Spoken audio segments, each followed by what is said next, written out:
This is Len Oliver, and I was just thinking about adding a small little video in order to show people how to organize their Google Drive. So, here is a screen that you see of my Google and my Drive. And when I click on my Drive, what you're going to see is a lot of folders. Okay, and you see down below there are pictures, a couple of other things that I don't really have connected to the folders. Now, the cool thing about Google folders is that you can organize them in many, many different ways. One of the first thing is that when we come over to this spot here, I can organize them by names, okay, in reverse, or the other way, alphabetic. I can come and click the button up here and put them going down, which holds the extra benefit of showing who made it and last time it was modified or entered. And again, I can change the orders of these also. I can go by the last modified date. So there's a whole bunch of different options there. Now, some of the other things that we can do with folders is we can right click on our mouse or double click if you're using Chromebook, and we can go right like this, and it opens up a ribbon. Now, this ribbon allows you to do things such as change color.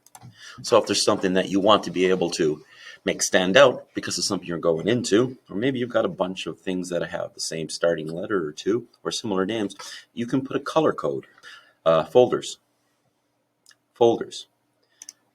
Now, by clicking that ribbon again over on this one, you can see I can put things in that allows me to share with other people. I can choose different programs to open it up with, especially if it's a compressed file.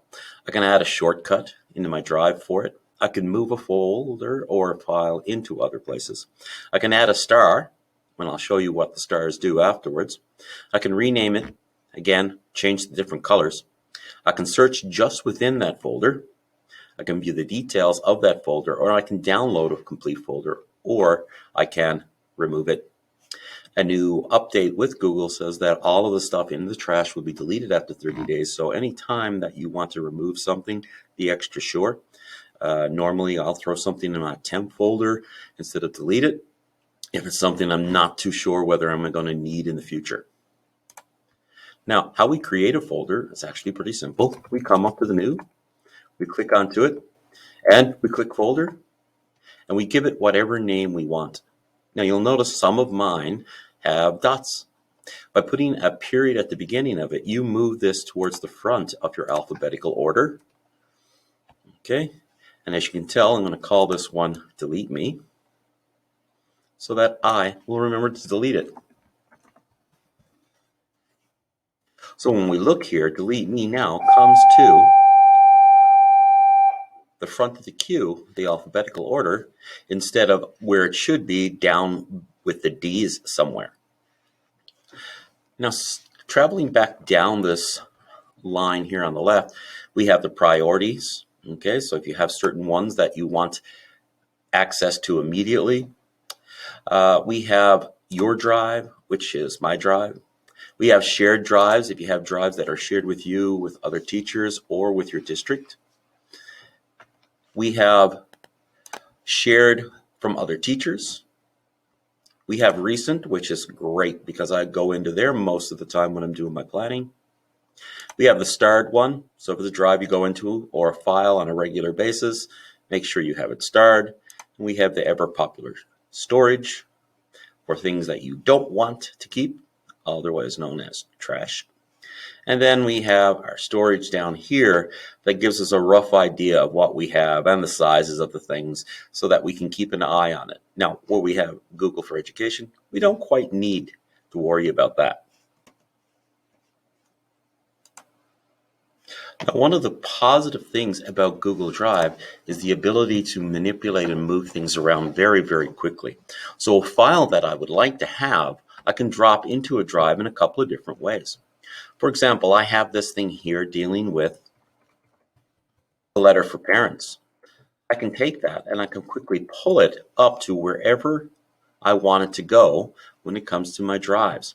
So for right now, I'm just going to drop that into my interactive environments one. And it goes up.